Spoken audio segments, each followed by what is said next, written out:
Welcome to day 2 of the SDG Action Zone. That's very good, very good. I see you know what we're here to do today. It has been an awesome SDG Super Week so far, and it's only day 2, so I literally can't wait to see what's ahead. We had an amazing day yesterday talking about climate and universal health care. We had everyone from film directors to indigenous activists, even a Broadway performance, and we went to outer space. So I really don't know how we're going to top that today and with the rest of the week, but I am 100% certain that we will. And you actually did an incredible job because we had an amazing week on social media and an amazing day yesterday. So hashtag Act for SDGs had 150 million impressions over this last week going into yesterday. You can cheer for that.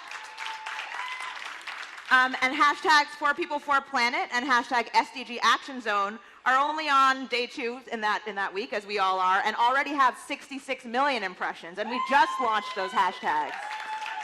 So if you didn't hear them, write them down now. It's hashtag Act for SDGs, hashtag For People for Planet, and hashtag SDG Action Zone, which is this amazing space that we're in. And we want you to just keep the conversation going so that this stuff doesn't just leave here or on the UN campus, but goes all around the world. And today we want to even do more of what this incredible space was designed for. Here in the SDG Action Zone, we're about bringing in diverse insights, ideas, and opportunities to connect for people here at the UN, but we also want to take the high-level meetings and summits that are happening here out into the world to you all around the world, and especially those folks who are watching us on the live stream. Can we have a big hello for our live stream audience? Woo! They're watching us at UN Web TV, and they're hanging with us all week, so we're super excited to have them. Today, the high-level summits and meetings means we are heading into the much-anticipated SDG Action Summit, which takes off today and goes into tomorrow. And this is actually the first time world leaders will be together taking stock of the SDGs and our progress there since they were launched in 2015. So it's going to be a super exciting day and today and tomorrow. And here in the tent, we're going to have some of the SDG advocates to chat with us about the summit, literally as they are walking over to go get involved with their conversations today. So we're super, super excited to share that with you. And with that, I think I got to do a little bit of important housekeeping, and then we're going to kick off our sessions. So emergency exits are back the way you came, and there's one out this way. There's a water station outside just toward the plaza to your right. Bathrooms are located behind the tent. I feel very like, doing this semaphore style, but it's enjoyable. We are finishing every session on time because we want to keep the agenda moving. So just be mindful if you're on the stage that you want to wrap up on time, and if you're out there, try to be mindful of these folks up here and what an awesome job they're doing so that things move. Audiences have a timed pass. We are going to clear the room if there's a need to do that, but if not, feel free to hang around and enjoy the entire day. Just listen to our volunteers as they try to direct you. And in terms of access to the zone, we have a special event pass holders who are not permitted access to the visitors plaza and have access to this space for their time slots. Lunch, we will actually have a grab and go in the media tent next door. So once the session wraps, you'll have that. And we have incredible exhibits back there that you are going to super duper enjoy. The butterfly effect for the SDGs, I won't even say more than that because it's incredibly cool. Go check them out. We have an AI exhibit and a VR zone that's playing films and other cool stuff. So just spend some time with the exhibitors when you can in our breaks. And I've already told you to post, but I'll say it again, post. This only works if we keep it going out there. And with that, are we ready for our first session? Amazing. So, our first session is called Let's Get to Work, Driving Meaningful Business Action on the SDGs through 2030 and beyond. Because of course, business culture is shifting, and we've all seen that, but with only 10 years to go on the ambitious 2030 agenda, business has to drive meaningful and collective action for tangible progress on the SDGs. So we're going to hear from voices working to do just that. Certified B Corps and B Lab, the nonprofit behind B Corps. And here to moderate our session, please welcome the Chief Marketing Officer of B Lab, Anthea Kelsek, and her panel.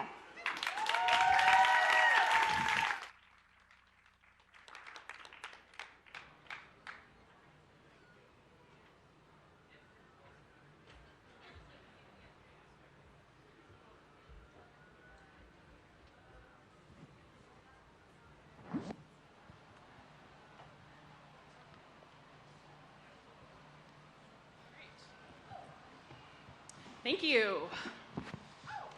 Woo! It's exciting to be here.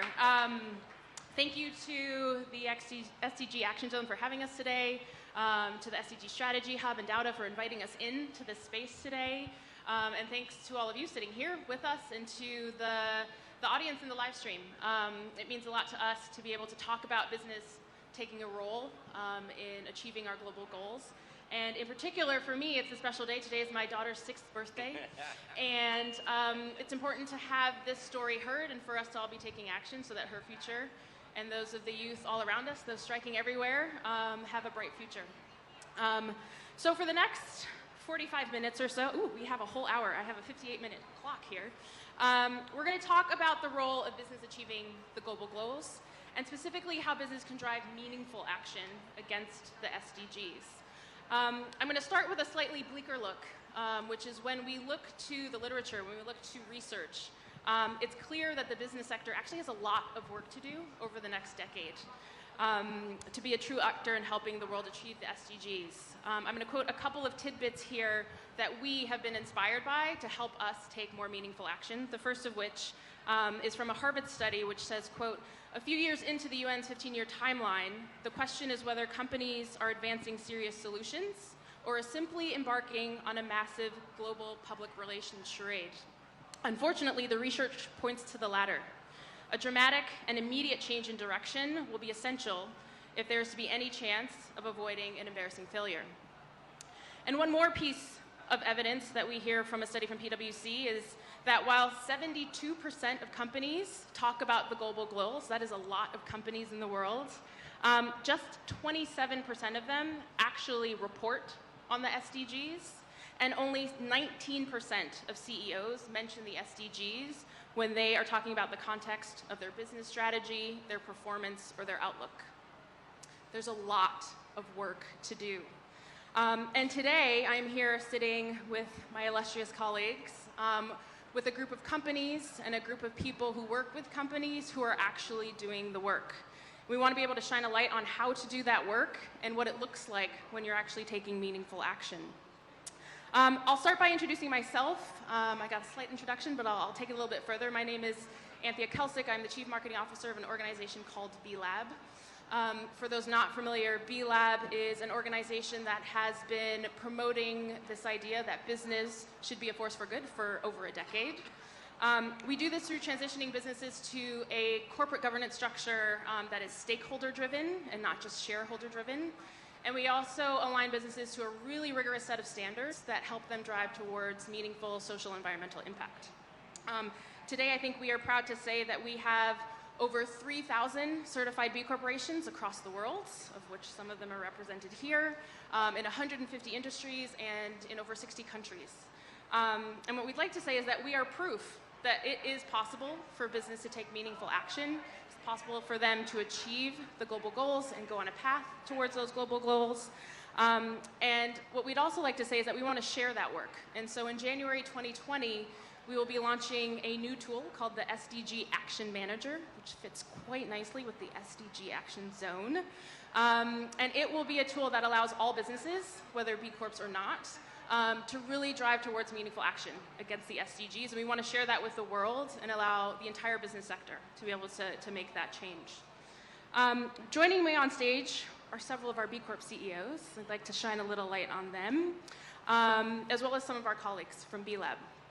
To my left here is Gonzalo Munoz. He is the founder of Sistema B, which is our sister organization covering Latin America and the B Corp community there. He is also the founder of Triciclos, an organization that became a B Corp in 2012, I want to say, which creates solutions to correct the design error that leads to waste. Gonzalo is also the high-level climate champion for COP25, and is running around the UN all this week. So thank you for joining us. To his left is Derek Hayden, president of Machere. Machere partners with brands to help them express who they are with thoughtful products and meaningful solutions, and is creating an ecosystem for how businesses can work towards more purpose-driven work and the SDGs. And I believe Machere became a B Corp in 2014. To his left is Nguyen Kimani. She is our executive director of B-Lab East Africa. B-Lab East Africa is obviously our sister organization covering the continent, serving over 33 B Corps, and growing the movement of business as a force for good in that region. To her left is Adam Smith. He is VP of Communications and Public Affairs at Laureate International Universities. Laureate is the largest global network of degree-granting higher education institutions in the world, and does incredible work engaging students and their organization to achieve the goals. Laureate became a B Corp in 2015. Gotta get my dates right. And last but certainly not least, we have Matthew Mccarthy, who is CEO of Ben & Jerry's, which became a B Corp in 2012. Ben & Jerry's is the legendary company driving social and economic justice through business, and also happens to make some incredible ice cream. So to get us going, what I would love to do is start to talk about the context. And Gonzalo's going to lead us off here by giving you and the audience a bit of context on the need for business to drive the SDGs in conjunction with, but also going beyond the government and development sector, and why we're here today. Thank you, Anthea. And thank you, everybody, not only for joining the panel, people that are also watching on a stream. I think this moment in time is extremely critical and represents, from my perspective, a tremendous opportunity for businesses to finally align with what every business should have considered ever, is businesses should only exist to solve problems. It's absolutely absurd to imagine that someone business became a problem generator instead of a problem solver. And what happens for many decades, maybe centuries, is that they were very focalized on their area of impact, and globalization brought us the possibility of bringing our impact everywhere, and meaning sometimes bringing our negative impact everywhere. In the last decades, we have seen how businesses have been growing while delivering positive impact, and Ben & Jerry's is possibly one of the best examples that we can showcase. Yesterday, another case like Ben & Jerry's, the Body Shop got certified as a B Corp, another great example of a few decades companies that sustain their positive impact through their products and services. But on a sudden, it was necessary also to connect that impact to the level of challenges that we were facing around the globe. So when the SDGs came, we finally got a common agenda for the world. And then I remember the question, I was having this conversation in January 2016 with Paul Polman, and we were like, how do we bring now businesses to get connected to this common agenda? We have a timeline, we have 17 very concrete goals, 169 specific challenges. So how we connect now the businesses to this? And at that time I was a board member at B-Lab here in the US, and we started discussing on how we could put our extraordinary tool, the B Impact Assessment, pointing to the SDGs. And there had been many things happening at the same time. At the same time that we were doing our work on putting all of the tools aligned into the very concrete, unique goals, but at the same time also working on bringing other actors that are trying to deliver good from businesses. It's not only B-Lab. There are so many platforms around the world that are trying to do the same thing, but on a sudden now we have identified that there's one common goal, one common data that we have to achieve. That's the SDGs, and so bringing that narrative through very concrete tools and platforms is something that is unique and absolutely critical in this moment, where also the level of challenges has been arising in many ways. And just to bring a slightly different perspective to the same challenge, I'm wondering if you could help us understand that context a little bit as well, particularly in the region in which you work. So the region I work in is East Africa and parts of South Africa. And what we have seen traditionally is that businesses, or the country in general, relies on government to make decisions and solve the problems. So even with the SDGs, it's seen as the government needs to make sure that we achieve the SDGs in the region. But when you think about it, businesses make up over 80% of our economy, and therefore they touch on more people and they have a bigger impact than government alone. So it is important to connect businesses and give them this purpose to achieve as well. And then that way we reach more and we have a bigger impact that way. Fabulous. And now I'd love to hear from some of our B Corp business leaders, so living the experience day in and day out. And maybe we start with Matthew, giving us some of that context, but also helping us understand in your company specifically how you're driving that meaningful action. Thank you very much. It's a real honor to be here with this group. And I've got a huge privilege to be the CEO of Ben & Jerry's that for 41 years has committed itself to not just doing less bad stuff, but to actually doing good things around the world. And it's not easy. I think it's one of the things we were talking about before we came up here, and thank you for being here, is the idea of lots of businesses want to talk about their successes. In fact, I think we need to spend a lot more time talking about the pain and the difficulty of operating businesses, not for sympathy, but for mutual encouragement, because businesses are simply moving too slow. Ben Cohen, one of our co-founders, has said many times that business is the most powerful force in society today, and that's not a statement of grandeur or bragging, but it's simply a recognition that there is no such thing really as externalities in economics, right? So this idea that businesses need to be participating in taking full ownership for their end-to-end impact in the world, including those things that the financial markets don't require us to recognize. And then second of all, committing yourself to doing something or many things that are important. And so I'm privileged to have a team of folks here. We're now in 38 countries around the world, and people who are committed to making sure that as we grow the business, we grow our impact in a positive way that's growing at the same rate. So for us, it's not about ticking boxes and saying, okay, we've got a couple good things that we can say that hopefully will deflect a negative conversation. I actually welcome the criticism. I actually welcome that. I don't always agree with it, but I think this idea of business leaders needing to come together to actually serve their fans and all the people that they touch in new and different ways. I think there's a kind of an opportunity for us to redawn the nature of servant leadership. And listen, I get it. People are afraid. You know, the average tenure of a lot of senior folks in companies is speeding up. A lot of people are getting booted out by their boards. CMOs, the average tenure is a couple of years, so I get it. The pressure is very high. What's missing here is a connection between, particularly in our business in consumer packaged goods, a direct connection between the health of your brand and actually doing things that the people you serve want you to do versus the false narrative that your actions financially are somehow separate from, and you've got to mitigate or manage the connection between the two. Derek, Matthew? Yes, good morning, everybody. I'm here as an encouragement to the 98% of businesses that are wondering, what is the SDGs all about? What's this B-Lab thing? What can I possibly do? And Greta said it so powerfully yesterday that we are not paying attention.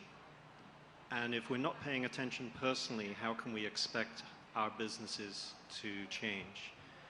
In Machere's case, we have a very strong focus on our purpose, and our purpose is to positively influence others, provide the best workplace, but also care for our environment. We're a relatively small business, about 60 people around the world, in Australia, US, and Asia. And our whole team is fully committed to how do we positively influence our customers. Our customers are many of the names that are signed on to the Global Compact. We can take action to drive change. Same with our supply chain. We can encourage change. So anything is possible. I think we are at a crisis point that we're not personally paying attention to. I give an example. How many of us are staying in a hotel? In New York, we have high rises. I happen to be on the 4th floor, so I'm consciously taking the stairs instead of the elevator. And you might be thinking, well, what's that got to do with driving climate change? But it elevates my personal consciousness as to the change that we can drive in our business. So I think every business and every person, not just here but around the world, really can drive positive change. And I'm excited for this discussion with our fellow panelists as well, as to share some of the practical examples that we're doing. Thank you. Thank you. Adam. Thank you. If I can just speak briefly about the company that I'm privileged to be a part of, Laureate International Universities. We are a network of for-profit higher education institutions around the world. We enroll 900,000 students and we employ 65,000 staff and faculty. There's two reasons why this conversation is critical for us. The first is to operate any business in any sector at that scale. This is the conversation that we need to be a part of. This is the conversation that we have a responsibility to contribute to. That's a lot of staff, that's a lot of consumers that we touch every single day, and we need to be more mindful of the impact that we're having directly and indirectly in the communities in which we serve. One of the things that first attracted us very strongly to this movement of business as a force for good in the world was the notion of how do we compete to be the best for the world, not just be the best in the world. Working in the sector of for-profit higher education, for very good reason, there's a lot of anxiety, there's a nervousness, and there's somewhat of a toxic reputation about exploiting students and exploiting families. We can lead by example in this sector, and we believe that we should all be held to a much higher standard. I'm really excited by the overlay between the B Corp certification and the SDGs, because it helps us be more intentional about the impact we're trying to create. But that's not what I'm most passionate about.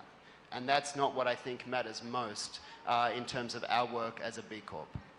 And it's not what matters most in terms of our contribution to the SDGs. What matters most is every single day we have 900,000 students interacting with us, engaging with us, taking our courses.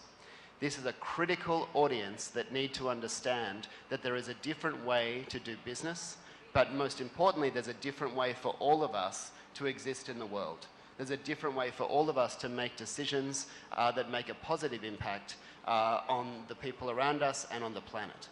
And so we take that responsibility very seriously. That is why we're part of a conversation about the SDGs. That's why we're very proud to be one of the largest B Corps in the world, not just because we exist as a business, but because we have a responsibility that every one of those students graduate understanding that the technical skills and experience that they acquire with us or anywhere else they might learn, they have an opportunity and a responsibility to apply those in a way that makes a positive contribution in the world. And that's the conversation that keeps us coming back to work each day. Wonderful, thank you. And so we're hearing from all of them, our business leaders as well as our B Lab colleagues, around the idea that we can all create impact, whether on the individual level, inside your companies, or even beyond to the ecosystem around your companies. I would love to be able to share some examples to those business leaders in the audience, future business leaders, current business leaders, those impacting business leaders, which essentially makes up all of us. What are those specific examples that you can share with us about how business can engage with the SDGs? Sure. I'll speak to the agriculture nature of our business. The biggest input that we have for ice cream is dairy. One of the biggest polluters in the world is dairy and related. And so we have for a long time now been facing into the realities of that and put together a program that we call Caring Dairy. It's a nice title, but the pieces underneath are the things that we work hard at every day.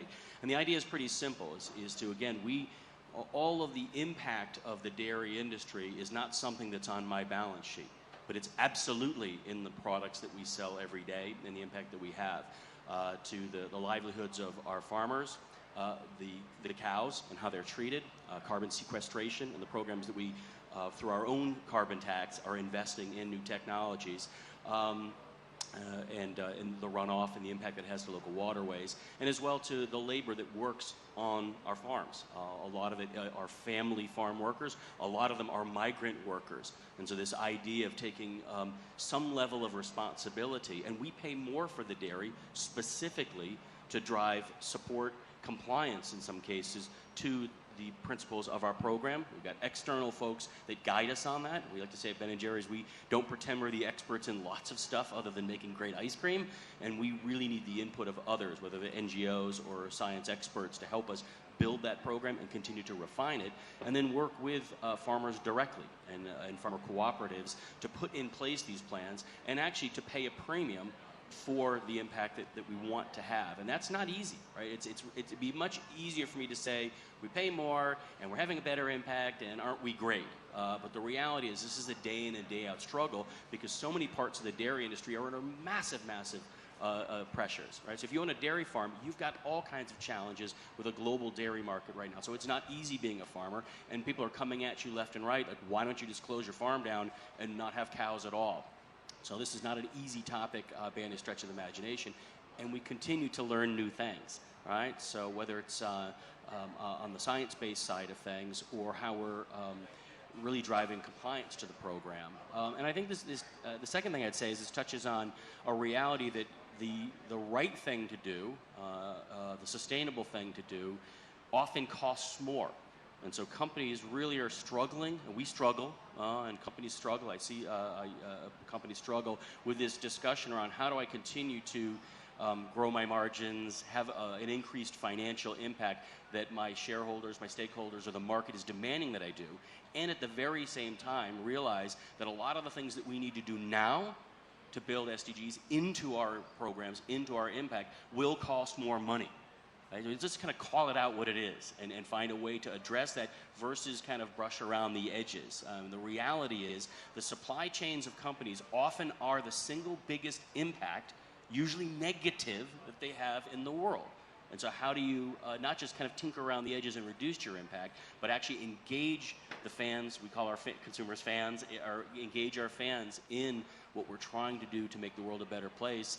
That's actually where the rub is. So I'm proud of the program. We learn new things every day on it, and we're committed to continuing to push it forward.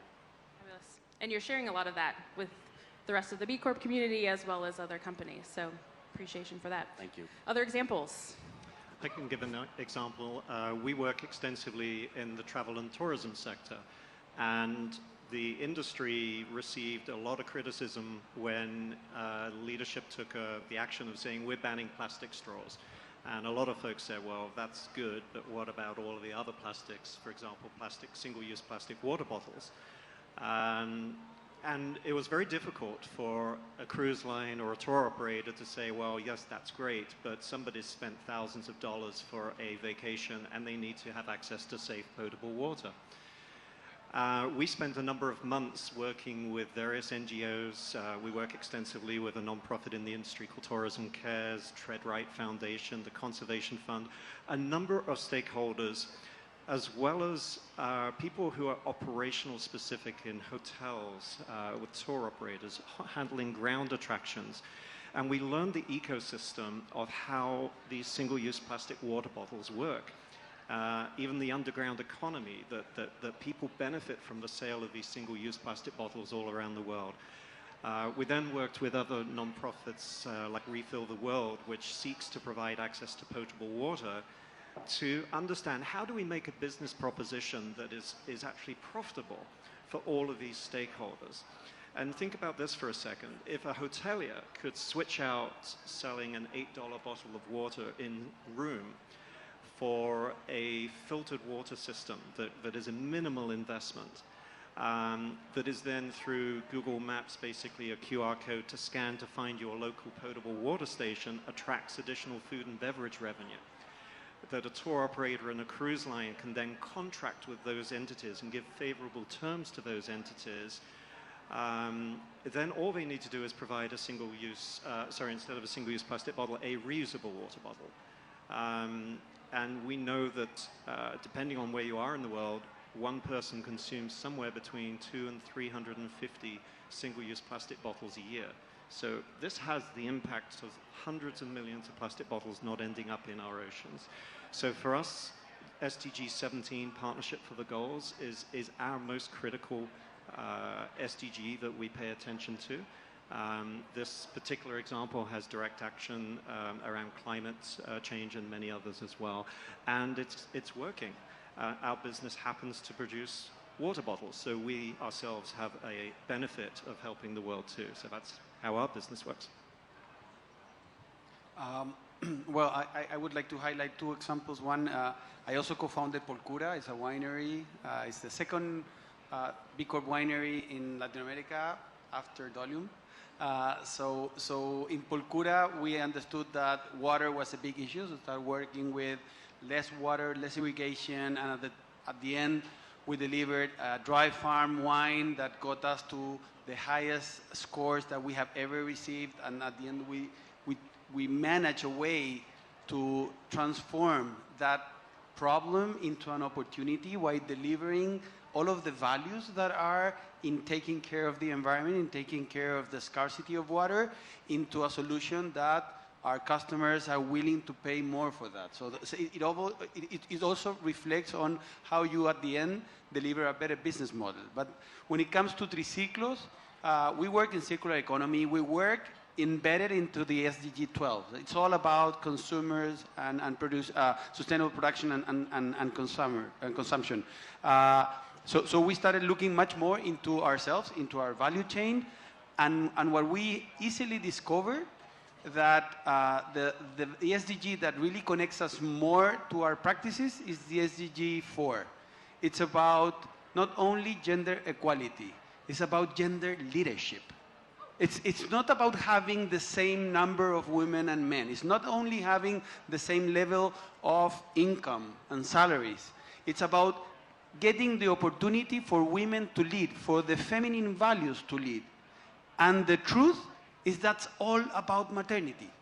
So we need to allow women to have the possibility of leading what they are also embracing, if they want to, the possibility of being mother. So that's a big challenge, and we are so proud of having actually 66% of our leadership being women, and all of our CEOs, all of them, have had the possibility of being mother and having their maternity leave while leading the company. So the company get an extra strength while allowing that mother to leave even extra maternity leave than when the legislation in the country is mandatory for us.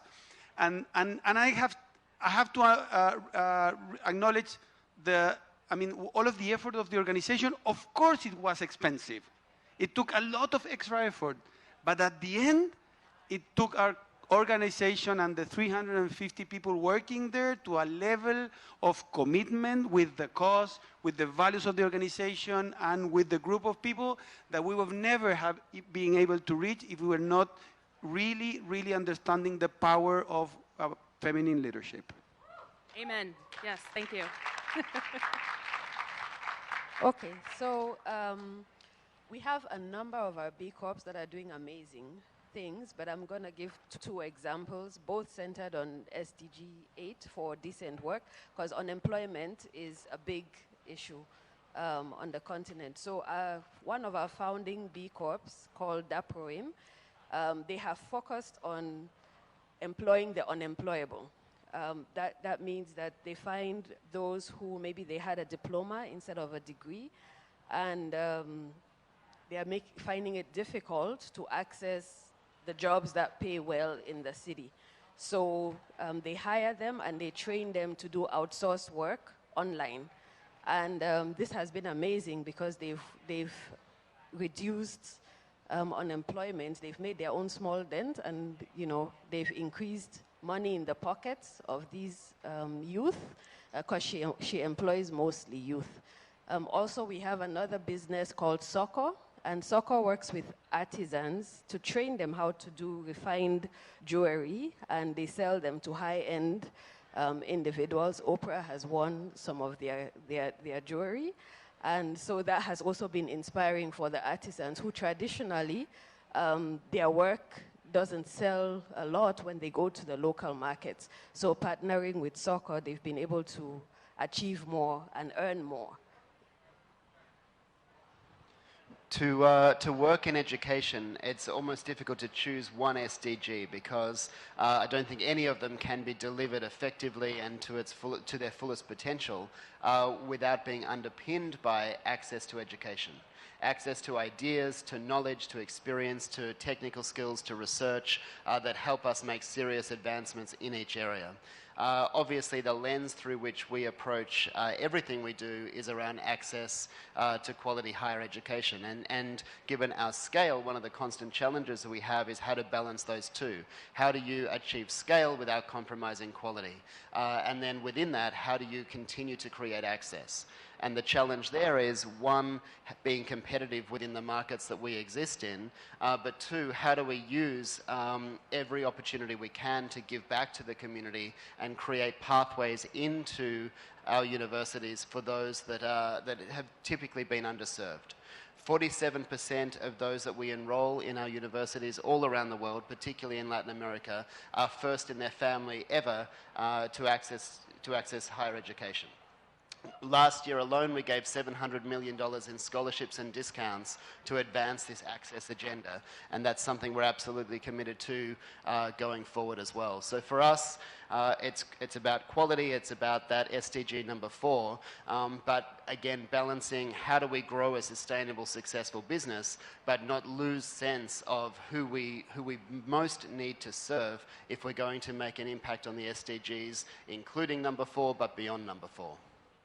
Fabulous, thank you. And just to echo some of that, it is interesting to see how businesses can interact with the SDGs beyond picking one or picking two. It is an ecosystem approach. And I think, thank you for all of those incredible examples. I'm sure they're one of many that you have at your disposal. I think what's a commonality is the leadership that it requires and a mindset shift on what success looks like. It also requires lots of innovation. And certainly, last but not least, it's hard work and being open to criticism, the daily struggles, the need for partnership and for extending beyond your business itself to really find the right solutions is really important. I'm going to ask the panelists one more question before we open it up to the audience for a little bit of Q&A, so hopefully you have some questions ready for us.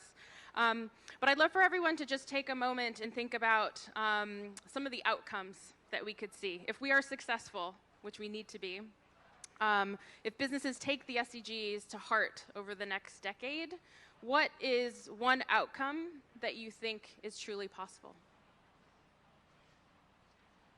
I'll kick off. I think we have to accept that we've failed to this point. Business started as a force for good couple of centuries, 3 centuries ago, and it's gone on a journey of creating destructive behaviors that are not good. And when the SDGs were launched, there was a lot of talk. We're a third of a way through our time period through to 2030, and so to try to look ahead, we have to all get in this together.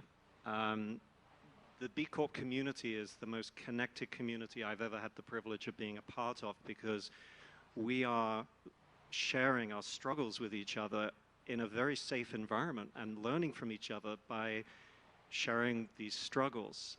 Matthew made the comment just earlier about the importance of being transparent as to what we're struggling with. So business has to evolve its ecosystem to be okay to talk about really tough things and be comfortable with that. And I think when we reach that point, then we can look forward and say our goals to 2030, our longer term goals to 2050 are actually achievable. But we can only do it together.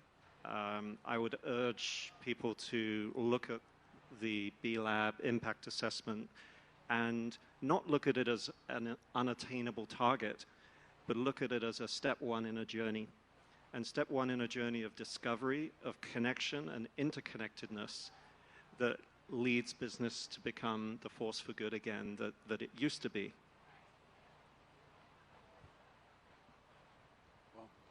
I'll jump. Oh, I'm sorry.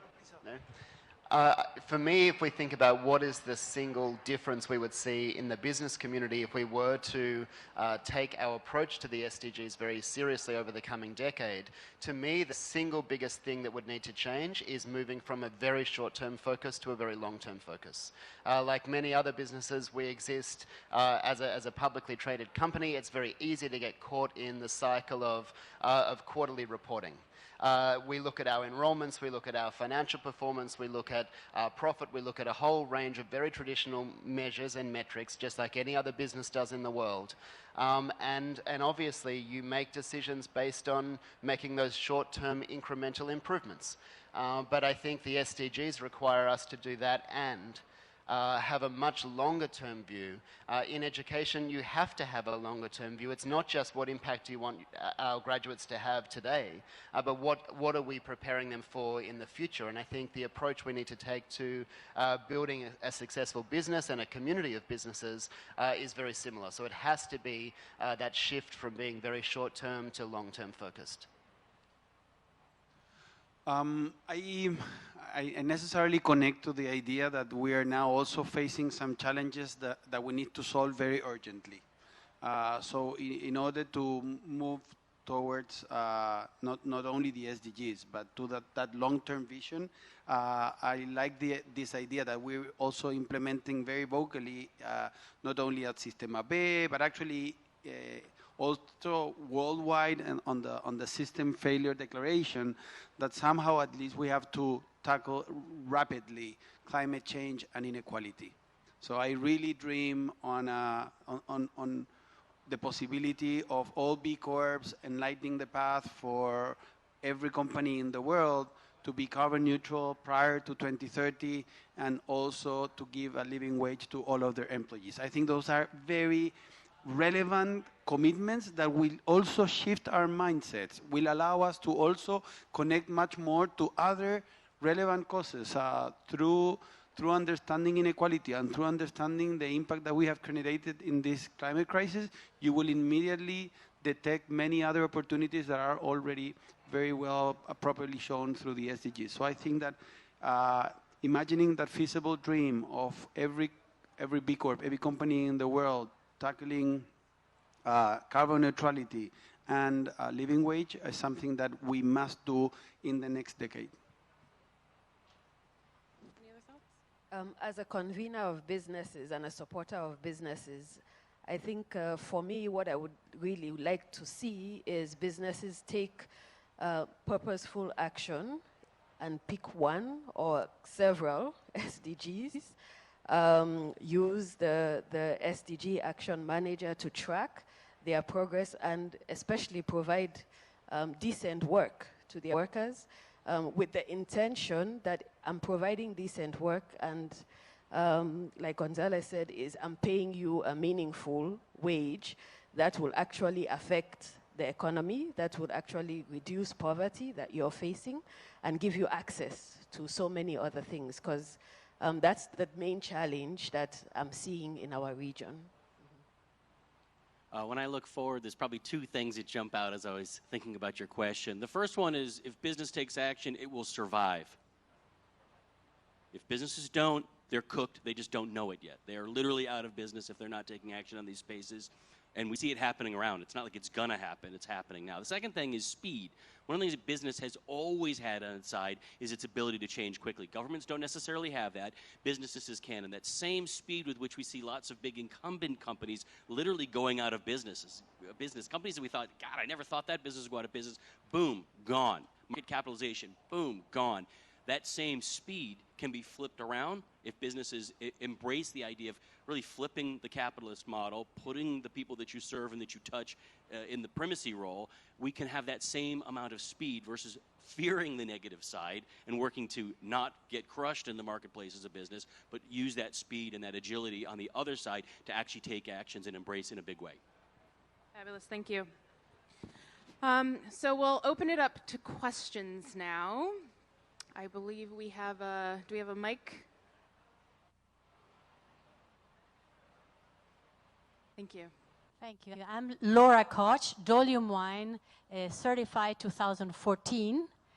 And my question is, there are, as you mentioned, 3,000 B-certified companies worldwide in 10 years, but more than 100,000 that have done actually a B impact assessment that is free, online, and confidential.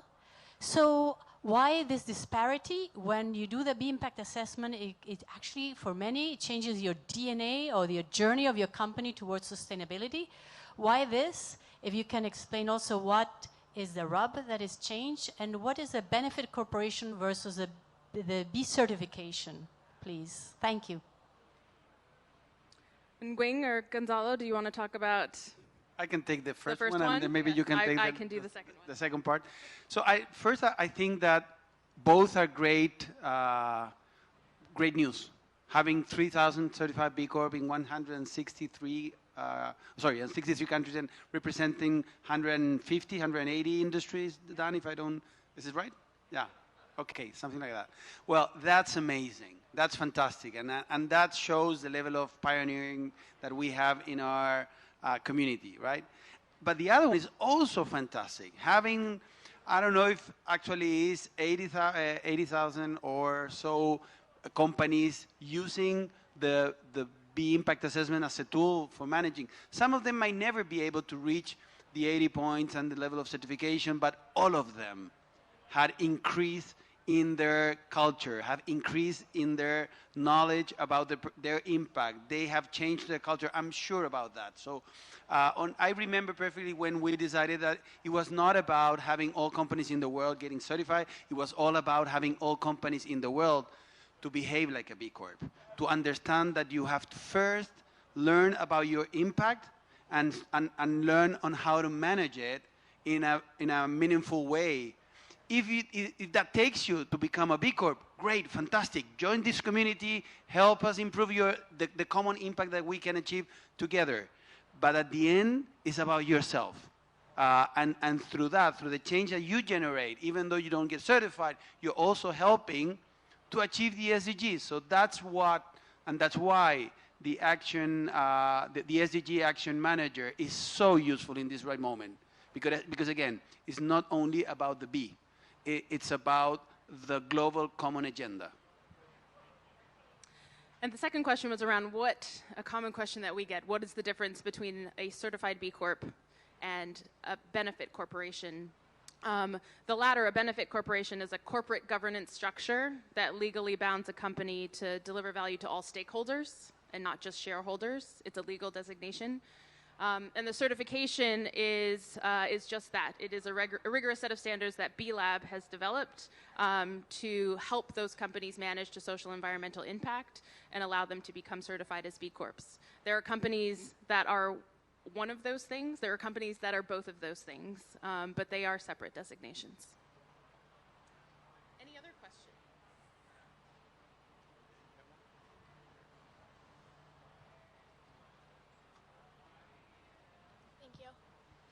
I was wondering if you could tell us more about the sustainable dairy of Ben & Jerry's goal. Sure, thank you for asking. So we get most of our dairy from dairy farms in Vermont. And as we've expanded, we've gone to some other dairy farms in Europe. And we developed the program to say, this is what we pay for dairy. This is the market price. Now, the reality is the market price is very often not a fair price. Let's just kind of call it what it is. And so what we do is we work with the farmers or the farm cooperatives to say, here's the best set of practices that we've developed over time in terms of how do we make sure that everybody on the farm is paid the proper wage, a wage that's dignified and that they can live by. How do we make sure that the animal practices are all the aspects of proper animal practices, from non-docking of tails all the way through to grazing area? Thirdly, around carbon sequestration, right? So methane that comes off of farms is a huge impact, and the phosphorus that actually then runs off in the water has a big impact on local waterways. So there's a series of specific actions that we ask farmers to take, and we pay them more to do that as part of the process. And then we add those up and we do assessments. So we have a pretty rigorous independent body that goes out and looks at each of the farms and audits them. Right? And that can create some stress, right? Because you're trying to partner with farmers, and they may or may not want you to come and audit them. But the reality is that's simply necessary. And we recognize that being a farmer is really tough work. I think it's unfair to farmers just to simply say, oh, farmers should do this or farmers should do that. It is not easy, particularly if you're X, Y, Z generations in the farming business, and now you're trying to sell your milk on a global market. Going back to my first point, the market pricing is usually not fair pricing. So what we do is we supplement in order to drive improvements. And we learn as we go is probably the last thing I would say, is that sometimes we get it right, sometimes we don't get it right. And we work closely with the farmers and other experts who are really the experts in animal welfare, in carbon sequestration, in the economics of running a farm, and we always build those inputs in on an annual basis. So you can go to our website and see our annual assessment. We publish it every single year across dairy, but also lots of other ingredients that we buy, chocolate, vanilla, and a number of others. And we put it out there every year, and it's not a backpedaling exercise, it's more to share. These are what our goals are. These are how we've progressed in the last 12 months. This is where we still are short, and here's what we're doing about it.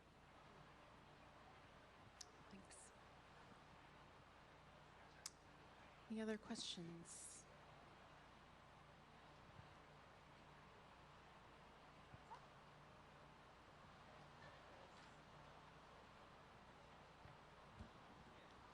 Hi, my name is Johan Wideren. I work for the World Wildlife Fund with corporates and trying to get them on the 1.5 pathway. I also had a question for Ben & Jerry's. You talk about dairy a lot. There's a lot of other products for ice cream using oat and soy. What's your take on that? That's a great question. In 2015, we launched our first vegan ice cream, and it took off like wildfire. And I think a lot of that was just excitement and lots of people saying, I would love to have some Ben & Jerry's, the super yummy flavors and the chunks and the swirls, the things that we're known for, but we hadn't offered it in a vegan formula. And so we launched it. I think we were all pleasantly surprised at the company, like, wow, this thing's taken off. We've continued to grow it globally. So I'm glad you asked the question because it's a nice part to the other gentleman's question around dairy. We are aggressively working on improving dairy. We are aggressively working on growing the non-dairy market. And even within that, all the agricultural crops that go in, it's not enough just to simply say, oh yeah, it's non-dairy. We've got kind of a lower carbon footprint ice cream. Each of the ingredients, we want to still bring that same level of rigor. And it's a different thing. You know, a lot of people are...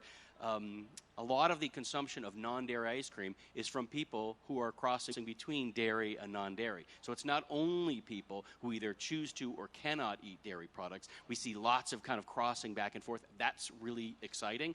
And what we look at very carefully pretty regularly is the development of the non-dairy market. What I mean by that is how fast can we grow it, knowing that the carbon footprint of a pint of non-dairy ice cream is lower than the carbon footprint of a dairy pint. We want our fans to be super wowed by the products that we make, and we want to provide them that option. So each year we've launched more and more flavors to say, if you love Cherry Garcia, now you can get it non-dairy. And kind of going, and chocolate chip cookie dough, one of our favorite flavors, we just launched earlier this year for the first time in a non-dairy format. What's really encouraging is that some of the markets around the world where we're growing the fastest, we're seeing that the non-dairy is leading that growth. Right? So regardless of how much marketing spend or marketing efforts we put on things, really providing our fans what they want and letting them choose, I'm encouraged to see that in lots of markets, the non-dairy is growing faster than the dairy, and we want to keep that going. So that's a great question. Thank you for asking. Thanks. I think we have time for maybe one more question.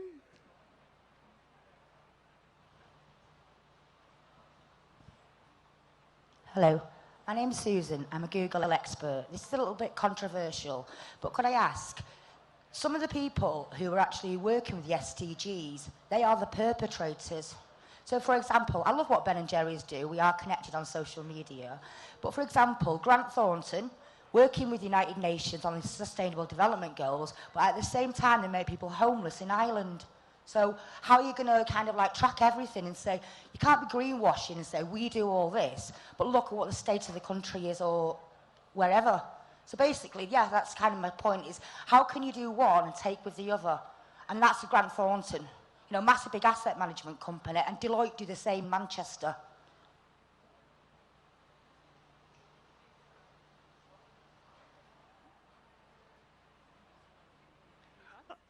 I think I'm unrelated to the question, but I can relate to the question in my own business because we arguably produce a lot of stuff. And we are continually asking ourselves, how are we producing a lot of stuff? If we can be comfortable saying, we find this really hard to do, and this is why we find it hard to do, maybe other people will become more comfortable doing it. So that's a key part of our, I think, positive contribution is helping larger businesses who recognize they are not perfect, say, hey, if that smaller company is able to be transparent about this, maybe we should do so as well. And I think the language needs to be one of, actually, let's not beat someone up when they're doing something bad.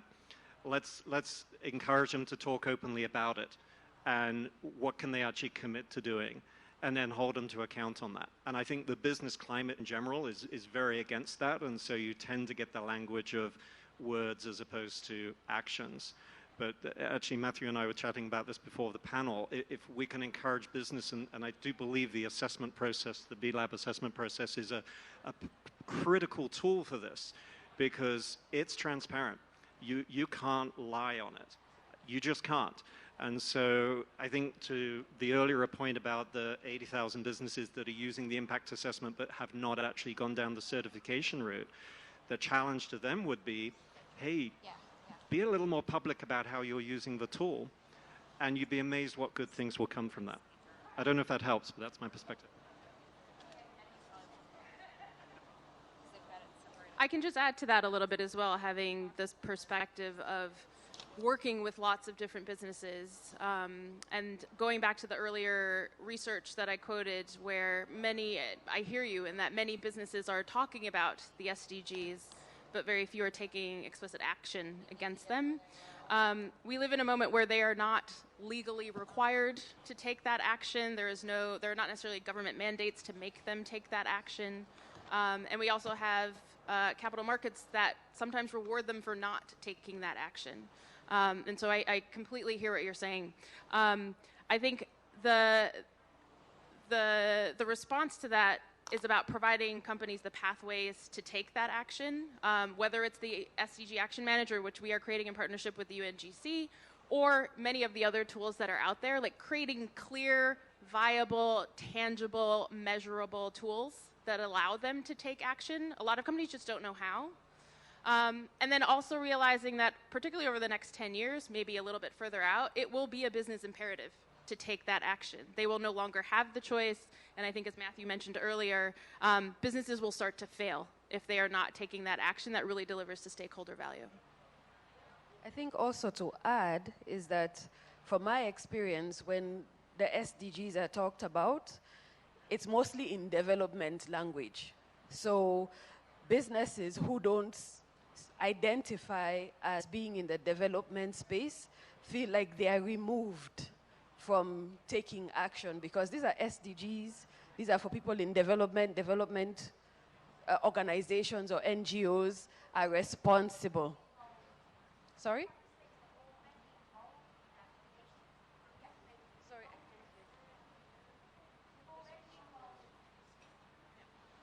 Yeah, that's right. Sorry, I was just saying, they're already involved. They're already working to some of your SDGs. Sorry, I know it's not your fault. I just wanted to raise the point. Oh, so you're saying the businesses are already involved in the SDGs? Yeah, say like for example, Grant Thornton, they'll work under say SDG 5, SDG 10, so did Deloitte, but they're actually making people homeless in Manchester, and Grant Thornton make people homeless in Ireland. I'm half English, half Irish, and I work with the United Nations, and I help people in destitution. Yeah. And I think it goes back to what I said earlier, where there are those companies that still exist that may not be taking the right actions, but we can create the pathways for them, and there will also be that business imperative that we 100% believe going forward. I just have one, what I think is not being mentioned in this panel, and I think it's the most important point here, which is the workforce has changed. It has changed. Any of us who pay attention to our culture understand that we do not get the honor of keeping people in our business if we are not values aligned. So companies that you're mentioning that are doing these things will find increasingly difficult challenges in their hiring, their retention, their development, and to the earlier point, they will ultimately fail because we are shifting to a stakeholder model. Make no mistake about it. It's just not happening fast enough. So please sign on to B Lab's impact assessment. Thank you. Thank you to our panelists. I would like to just close with having each of them share a little bit of advice. And so for all the business leaders in the room, for those of you who influence business leaders, I'd love for each of our panelists to provide that one piece of advice that they'd love for you all to hear. I would start by enlightening taking what Derek has just mentioned. Businesses definitely are failing on attracting talent using the same tools that we used in the past, and that's something that is currently happening. And the other thing that is currently happening, that businesses will fail on attracting money. The financial sector is also moving towards going away from financing those organizations or business models that had destroyed even the planet or our society, and moving towards the type of company that are required to even regenerate what we have destroyed. Sign on to B Lab's B Impact Assessment and make sure you work with a certified B Corporation. They will help you. Be intentional. I would say be brave and move quickly. I'd say stop wasting time trying to find the perfect fit between your business, your brand, and a cause. We're in the urgency business. Take action now, and your people in your organization are your source of authenticity. Listen to your people, put them out there, and follow them, and stop trying to pretend the old power model where everyone's following you. Thank you.